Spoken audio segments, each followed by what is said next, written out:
வணக்கம் வணக்கம் வணக்கம். எல்லோரும் எப்படி இருக்கீங்க? நான் பிரதீப். இது சென்னைக்காரன் யூடியூப் சேனல். இந்த எபிசோடில் நான் ஒரு புத்தகத்தை பற்றி பேசணும் அப்படின்னு ஆசைப்பட்றேன். ஏன்னா இது அந்த காலத்திலே ஒரு கான்ட்ரவர்ஷியலான ஒரு புத்தகம். இப்போ வரைக்குமே இது ஒரு ரொம்ப கான்ட்ரவர்ஷியலான ஒரு கதைக்களத்தை கொண்ட ஒரு புத்தகம். ஸோ அந்த புத்தகத்தை பற்றி பேசுகிறதுக்கு முன்னாடி நான் ஒரு சின்ன புலம்பல் மோடுக்குள்ளே போய்க்கிறேன். ஏன்னா எப்போவுமே நான் புத்தகம் படிக்கிறதுக்கான ஒரு டார்கெட் வச்சுருப்பேன். இவ்வளோ புத்தகங்கள் இந்த வருஷத்தில் நான் படிக்கணும் அப்படின்னு. ஏன்னா நான் ஒரு மொழி புத்தகம் மட்டும் படிக்கிறதில்ல, தமிழ் ஆங்கிலம்னு 2 மொழி புத்தகங்களும் படிக்கிறேன்.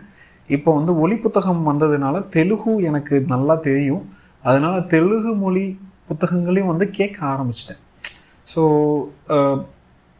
ஆனால் எல்லா வருஷமே பார்த்திங்கன்னா ஏதோ ஒரு காரணத்தினால முதல் 1 மாதமோ 2 மாதமோ என்னால் படிக்க முடியாது. 3வது மாதத்துலேருந்து பிக்கப் பண்ணி ஒருவேளை நான் வச்ச டார்கெட்டை மீட் பண்ண முடியல அப்படின்னா கூட அட்லீஸ்ட் ஒரு 50-75% வரைக்கும் அந்த குறிக்கோளை நோக்கி நான் அடைஞ்சிறேன்னு வச்சுக்கோங்களேன். ஒரு 30 புத்தகம் நான் படிக்கணும்னு ஆசைப்பட்றேன் அப்படின்னா குறைஞ்சது 20-22 புத்தகங்களாவது நான் படிக்க முயற்சி பண்ணுவேன். அப்படி இல்லை அப்படின்னா 15 புத்தகமாவது நான் படிக்க முயற்சி பண்ணுவேன் அந்த வருடத்தில். இந்த வருஷம் ரொம்ப ரொம்ப மோசம். ஏகப்பட்ட காரணங்கள்னால நான் புத்தகம் படிக்கவே இல்லை. அதுவும் இன்னொரு முக்கியமான காரணம் நான் நிறைய டிவி சீரீஸ் பார்க்குறதுனாலையும் புத்தகம் படிக்க முடியல. ஆனால் ஒலி புத்தகம், அதாவது ஆடியோ புக்ஸ் இருக்கிறதுனால அந்த ஒரு சின்ன குறையை என்னால் நிவர்த்தி பண்ண முடியுது அப்படின்னு நினைக்கிறேன். ஸோ இந்த புத்தகத்தையும் நான் ஆடியோ புக்காக தான், அதாவது ஒலி புத்தகமாக தான் நான் கேட்டேன். என்னதான் நிறைய பேர் சொல்லலாம், என்னதான் நீ எந்த ஃபார்முலா படித்தாலும் புக்கை படிக்கிற மாதிரி வராதுப்பா அப்படின்னு சொல்லுவாங்க. கண்டிப்பாக நிச்சயமாக அப்படி வராது. ஆனால் நம்மளுடைய கன்வீனியன்ஸை பொறுத்து தான் நம்ம புத்தகம் படிக்கிறோம், எப்படி படிக்கிறோம் அப்படின்றது இருக்குது. ஸோ எனக்கு ஒலி புத்தகமாக கேட்குறது ரொம்ப கன்வீனியண்ட்டாக இருக்குது. எல்லாத்துக்குமே ஒரு சின்ன எப்படி சொல்கிறது, ஒரு யோசனை இருக்கும். இது நம்மளால் புரிஞ்சு இந்த ஃபார்மெட்டுக்குள்ளே நம்மளால் போக முடியுமா அப்படின்லாம் இருக்கும்.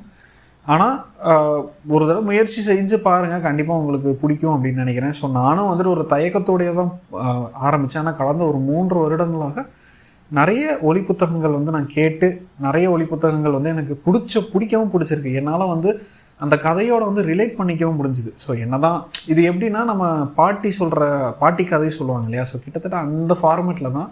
என்ன இந்த கதை ஒரு 12 மணி நேரம் 16 மணி நேரம் இருக்கும், அவ்வளோதான். விட்டு விட்டு கேட்போம். மற்றபடி ஒலி புத்தகம் ஒரு நல்ல ஃபார்மேட். ஸோ இது நான் எந்த ஒரு ஆப்பையும் இல்லை எந்த ஒரு செயலியும் நான் ப்ரொமோட் பண்ணல. எனக்கு இந்த ஒரு ஃபார்மேட் ரொம்ப பிடிக்க ஆரம்பிச்சிருக்கு. ஒருவேளை நீங்கள் ஒரு ஒலி புத்தகம் கேட்கணும்னு நினைக்கிறீங்க, தயக்கமாக இருக்குது, ஆனால் எங்கே ஆரம்பிக்கிறதுன்னு தெரியல அப்படின்னா, ஸ்டோரி டெல்லுன்ற ஒரு ஆப் இருக்குது. அதில் நீங்கள் தாராளமாக ஆரம்பிக்கலாம். தமிழ் புத்தகங்கள், நம்ம இந்திய மொழிகளில் ஒரு 10 மொழி புத்தகங்கள் அதில் இருக்குது. ஸோ நமக்கு எப்படியும் நிறைய பேர் நான் தமிழ் காணொலி போடுறதுனால தமிழ் புத்தகங்கள் மட்டும் சொல்கிறேன். ஸோ தமிழ் புத்தகங்கள் அதில் இருக்குது. நிறைய கலெக்ஷன்ஸ் இருக்குது. இப்போது பொன்னியின் செல்வன் இருக்குது, சிவகாமியின் சபதம் இருக்குது, பார்த்திபன் கனவு, கடல் புறா, இந்த மாதிரி புகழ்பெற்ற எழுத்தாளர்களுடைய புத்தகங்கள் அதில் ஒளி புத்தகமாக இருக்குது. நீங்கள் கண்டிப்பாக முடிஞ்சால் எக்ஸ்ப்ளோர் பண்ணி பாருங்கள். இது ஒரு அஃபிஷியல் ப்ரொமோஷன் கிடையாது, கொடுத்தா நல்லாயிருக்கும். ஆனால் நம்ம ரெகுலராக வீடியோ போடணுமே அதுக்கு. ஸோ நேராக நம்ம இப்போது கதைக்குள்ளே போயிடலாம்.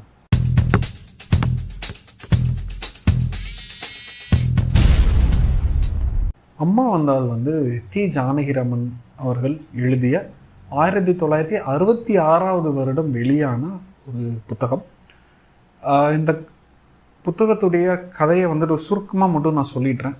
அதாவது அப்பு அப்படின்ற ஒரு பையனை அவங்க அப்பா வேதம் படிக்கிறதுக்காக ஒரு கிராமத்தில் கொண்டு போய் விடுறாரு. அங்கே இருந்தால் படம் ஆரம்பிக்குது. நம்ம அப்புவுடைய பாயிண்ட் ஆஃப் வியூவில் இருந்து தான் இந்த கதை ஆரம்பிக்குது.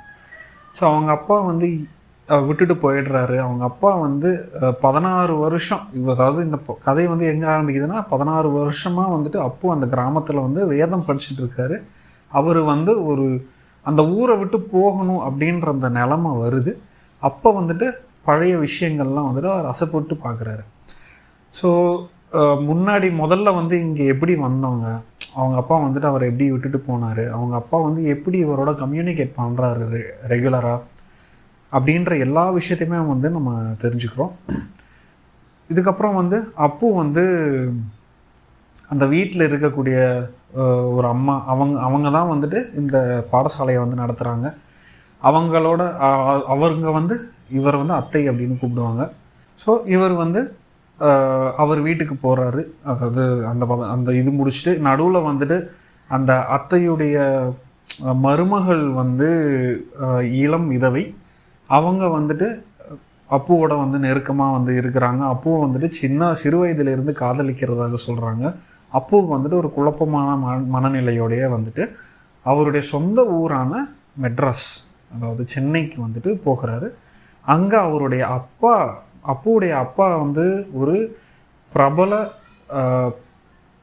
புத்தக நிறுவனத்தில் வந்துட்டு எடிட்டராக இருக்கார்.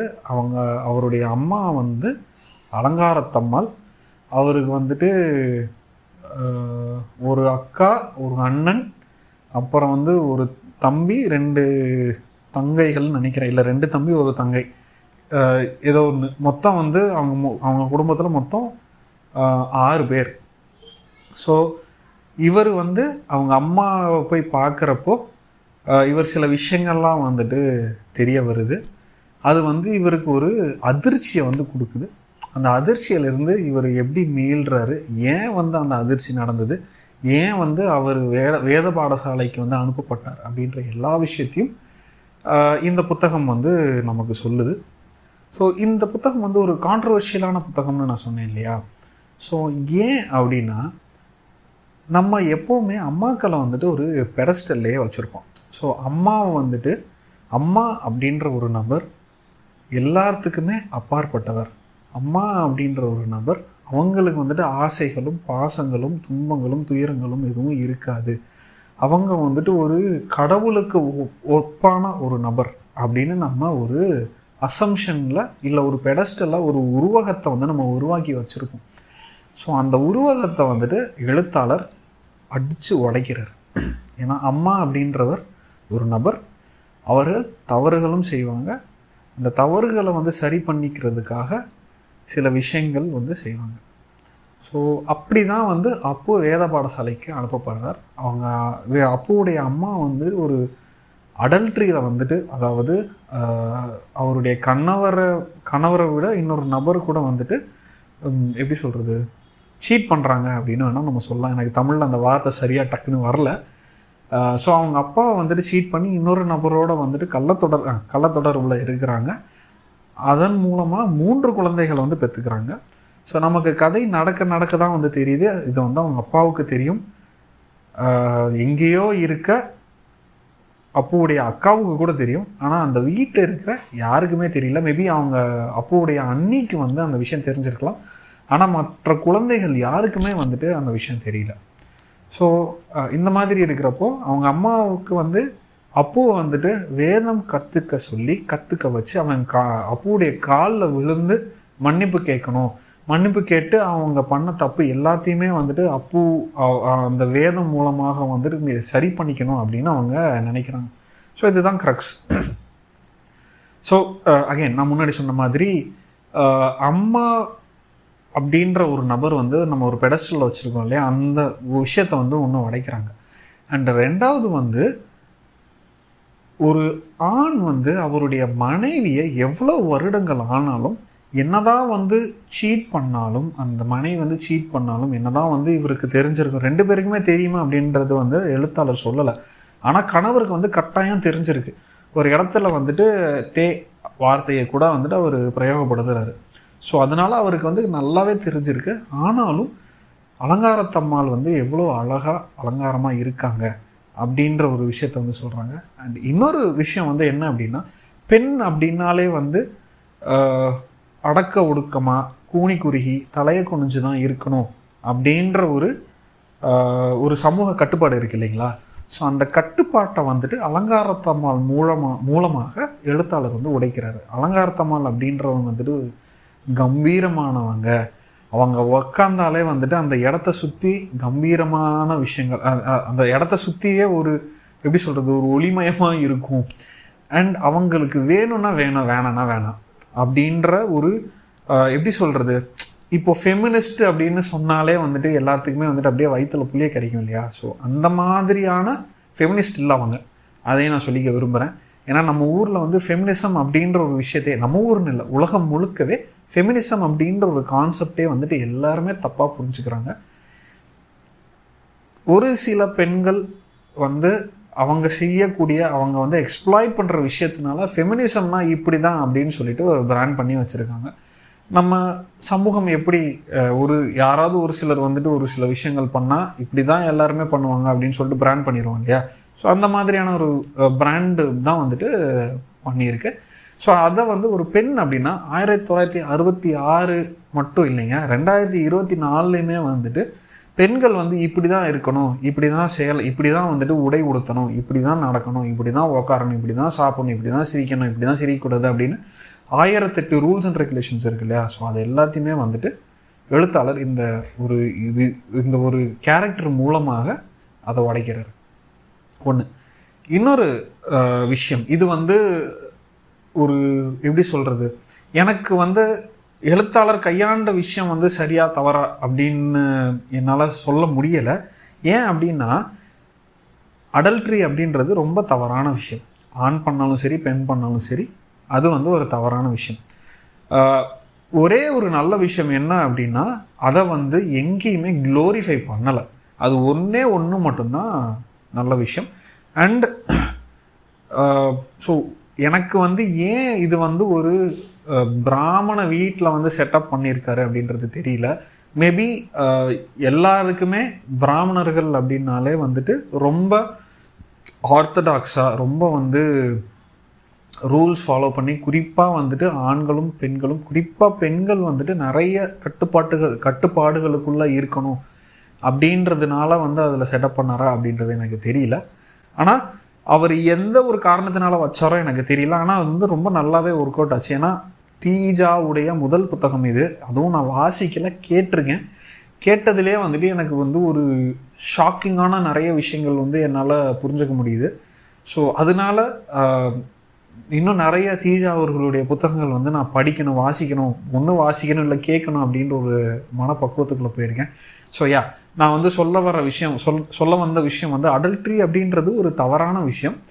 அதை வந்து ஒரு சென்ட்ரல் கான்ஃப்ளிக்டே வந்துட்டு அந்த அடல்ட்ரி அப்படின்ற விஷயந்தான். அதை வந்து எப்படி ஒரு மைய கருவாக வச்சு அதை சுற்றி கதையை வந்து பின்னி இருக்காங்க. அதுலேயும் வந்து ஒரு பெண் வந்து அடல்ட்ரி பண்ணியிருக்கா அப்படின்னு சொல்லிட்டு அந்த பெண்ணை மட்டும் வந்து பிராண்ட் பண்ணுற, அதாவது எப்படி சொல்கிறதுனா இந்த சமூகம் வந்து அவங்களை எப்படி பிராண்ட் பண்ணுது அப்படின்றதையும் வந்து சொல்கிறாங்க. இதுவே வந்து ஒரு ஆண் பண்ணியிருந்தா அப்படின்னா வந்து இந்த சமூகம் இதே மாதிரி பிராண்ட் பண்ணியிருக்குமா, இல்லை அவங்களுடைய பையன் வந்து, இல்லை அப்புவோ, இல்லை அந்த அப்புவுடைய அக்கா வீட்டுக்காரங்க வந்துட்டு அவங்க அப்பா வந்து இதே மாதிரி ட்ரீட் பண்ணியிருப்பாங்களா அப்படின்றது நமக்கு தெரியாது. ஆனால் ஒரு பொண்ணு வந்து இப்படி பண்ணுறாங்க அப்படின்றதுனால சுற்றி இருக்கிற சமூகம் எல்லாருமே வந்துட்டு அந்த பொண்ணை மட்டும்தான் வந்து தவறு சொல்லுது. ஸோ அகெயின் அந்த கொஸ்டினபிள் ஆண் வந்து இந்த கான்வர்சேஷனில் எங்கேயுமே அந்த ஆண் வந்து தவறு பண்ணியிருக்காரு, அந்த ஆண் வந்து இது பண்ணியிருக்காரு, அது பண்ணியிருக்காருன்னு யாருமே சொல்லலை. ஏன் அப்படின்னா அலங்காரத்தம்மாள் அப்படின்னா அவங்க வந்துட்டு எங்கே போனாலும் அவங்களுக்கு வேணுன்றது வேணும் அப்படின்னு எழுத்தாளர் ஒரு விஷயத்த வந்து சொன்னதுனால மேபி எல்லாருமே வந்து அப்படி நினச்சிருக்கலாமா என்னமோ. ஸோ ஒருவேளை நீங்கள் வந்து தீஜாவுடைய புத்தகங்கள் வந்து நீங்கள் படிக்கலை அப்படின்னா அம்மா வந்தால் வந்து ஒரு நல்ல ஸ்டார்டிங் பாயிண்ட். ரொம்ப கான்ட்ரவர்ஷியலான ஒரு கதைக்களத்தை கொண்ட ஒரு புத்தகம். ஸோ இந்த புத்தகத்தை பற்றி நீங்கள் என்ன நினைக்கிறீங்க? இந்த புத்தகத்தை படிச்சிருக்கீங்களா இல்லையா? படிச்சிருந்தீங்க அப்படின்னா உங்களுடைய கருத்துக்கள் என்ன? என்னுடைய கருத்துக்களோட உங்களுடைய கருத்துக்களும் ஒத்து போகுதா அப்படின்ற எல்லாத்தையுமே வந்துட்டு கமெண்ட்டில் சொல்லுங்கள். அதை படிக்கிறதுக்கு வந்து நான் ரொம்ப ஆர்வமாக இருக்கேன். ஸோ அடுத்த எபிசோடில் இல்லை அடுத்த காணொலியில் வேறொரு புத்தகத்தோடையோ, திரைப்படத்தோடையோ, அனிமையோடையோ, டிவி சீரிஸோடையோ மறுபடியும் நான் உங்களை சந்திக்கிறேன். அதுவரை உங்களிடமிருந்து விடைபெறுவது பிரதீப். நன்றி, வணக்கம்.